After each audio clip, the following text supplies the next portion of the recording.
Kemarin nih, rilis survei kalau kepuasan publik kepada pemerintahan Prabowo Gibran itu sekitar 80%. Angka ini sangat tinggi banget loh. Cuma sayangnya gue udah kenyang sama yang beginian waktu zaman masih dukung Pak Jokowi.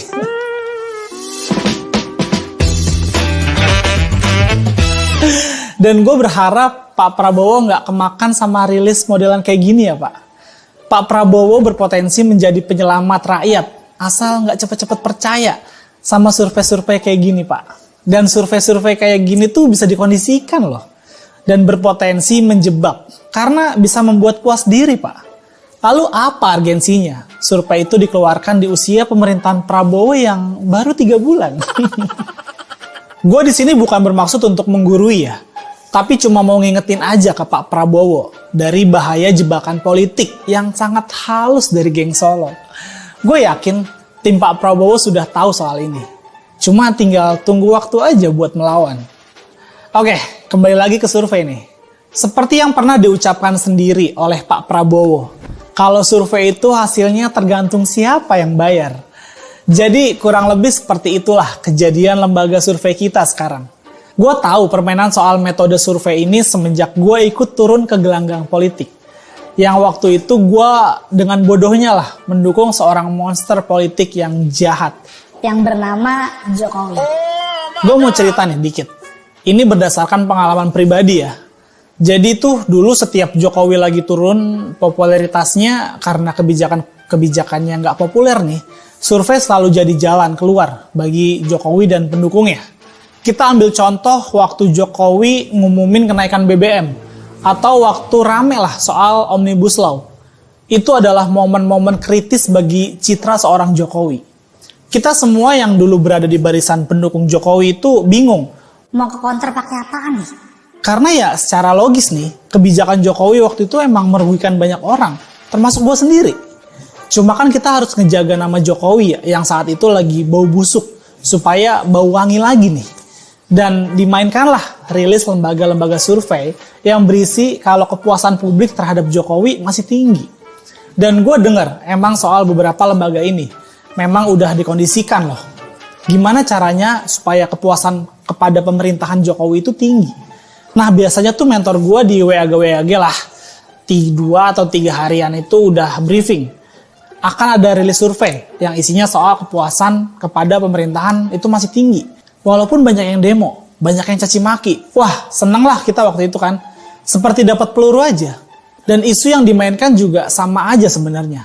Bahkan secara garis besar nih, demo mahasiswa, suara para buruh, pendapat arim ulama, dan suara-suara sumbang itu nggak ngaruh. Apa-apa buktinya kepercayaan kepada pemerintahan Jokowi masih tinggi loh. Gitu dulu kita mainnya. Dengan dirilisnya survei itu kan membuktikan, seolah-olah rakyat masih mendukung Jokowi. Seolah-olah rakyat masih percaya sama Jokowi. Dan biasanya setelah rilis survei, terbitlah bansos. Dan isu panas pun menjadi adem.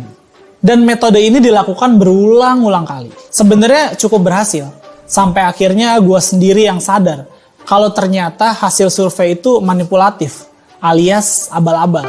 Anggapan orang di luar sana bahwa survei ini bisa dimainkan gitu. Itu bisa nggak sih sebetulnya?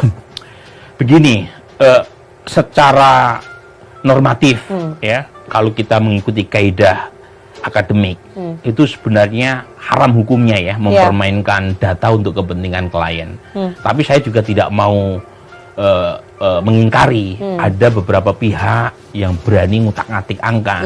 Karena fakta di lapangan adalah rakyat makin sengsara dengan naiknya harga dan turunnya daya beli. Setelah gua dan beberapa teman gua bertobat politik nih, barulah semuanya terungkap dan terlihat jelas. Bahwa cerita dan fakta itu berbeda jauh loh dari ceritanya. Jokowi itu adalah malaikat politik. Faktanya, dia adalah penjahat politik. Gue cerita ini bukan untuk menyadarkan para buzzer mawar ya, atau tim cebokers lah. Kalau kebodohan mereka udah agak susah nih diselamatkan. Tapi gue cerita ini untuk diketahui banyak orang, bahwa permainan narasi itu tergantung siapa yang memainkan. Dan itu nggak selalu sesuai dengan kenyataan. Gua rasa rilis soal kepuasan kepada pemerintah itu bukan diset oleh timnya Prabowo loh. Tapi diset oleh timnya Gibran. Dugaan gua sih untuk menjebak Prabowo dalam narasi yang seolah-olah baik-baik aja. Padahal di lapangan nggak seperti itu. rakyat masih sengsara, tapi dibikin seolah-olah semua baik-baik aja. Menurut gue itu adalah kebijakan politik. Kalau jebakan itu berhasil dan membuat Pak Prabowo tenang atau terlena lah, image Presiden Prabowo bisa hancur dan Gibran akan muncul sebagai pahlawan kesiangan. Gue bilang begitu karena gue menilainya polanya itu sama banget seperti pola yang dilakukan Jokowi kemarin. Dan menurut gue juga sih, Presiden Prabowo itu nggak suka kepalsuan lah. Beliau lebih suka apa adanya. Kalau ada yang kurang, ya diperbaiki. Kalau ada yang salah, ya beliau minta maaf. Sesederhana itu sih menurut gue. Kemarin gue ketemu sama teman lama gue. Dia adalah buzzer mawar lah. Dan dia dengan bangganya bahas soal kepuasan publik kepada Prabowo Gibran. Katanya gini nih. Tuh kan, lihat hasil presiden pilihan Jokowi. Pasti bagus. Gue cuma bilang aja ke dia, bro, silakan lo ngomong kayak gitu di luar sana. Tapi jangan di depan gue lah. Gue ini mantan ordal, bro. Gue tahu permainan beginian. Dia cuma bilang, iya ya. Lu terus terdiam deh. Dia pikir gue orang baru kali tempat kayak ginian. Dia lupa kalau kita dulu melakukan operasi narasi politik yang sama loh. Bicara tentang bobrok internal nih, Jokowi emang gak akan ada habisnya. Tapi gue gak akan lelah untuk terus bersuara mengingatkan lu semua. Supaya jangan terjerumus kayak gue nih. Terutama buat pemerintahan Pak Prabowo. Supaya jangan memainkan intrik yang sama. Supaya kepemimpinan Pak Prabowo ini rakyat bisa benar-benar sejahtera di kehidupan nyata ya Pak. Bukan cuma sejahtera di angka-angka aja. Dengan begitu kan kepemimpinan Prabowo akan sukses. Dan Pak Prabowo akan dikenang sebagai seorang pemimpin yang benar-benar bisa merubah nasib rakyat secara realita, bukan cuma cerita. Dan yang paling penting, gue akan terus bersuara mengenai kepalsuan Jokowi dan keluarganya. Sebagai bentuk pertanggungjawaban gue, pertanggungjawaban moral gue kepada saudara-saudara gue yang sebangsa dan setanah air. Karena walaupun peran gue kecil nih, tapi gue ikut berperan membesarkan monster politik bernama Jokowi. Gue juga ikut berperan membuat sosoknya itu gak boleh salah. Karena siapa yang berani serang Jokowi akan diserang habis-habisan. Dari sisi manapun termasuk dari sisi pribadi sekalipun nih. Dulu gue bangga bisa ambil bagian dari operasi politik kayak gitu. Tapi sekarang gue udah sadar dan menyesal itu semua. Harusnya gak usah sampai segitunya ya. Orang-orang yang protes itu punya hak untuk protes atau kritik dengan cara apapun. Mereka kan bayar pajak. Itu artinya mereka juga ikut nimbrung dalam pembangunan bangsa. Lalu kenapa nggak boleh protes keras mereka? Jokowi sudah menerapkan gaya otoritarian baru. Dia adalah pemimpin otoriter dan kejam. Cuma bukan senjata, tapi dengan pembunuhan karakter dan jebakan politik. Ini menurut gue jauh lebih jahat dan berpotensi juga akan dilanjutkan oleh orang-orangnya Jokowi yang ada di pemerintahan Prabowo. Dan yang bisa mencegah ini ya cuman Presiden Prabowo sendiri. Nggak ada yang lain. Karena orang-orangnya Jokowi itu prediksi gue nih akan melakukan hal yang sama seperti yang dulu mereka lakukan.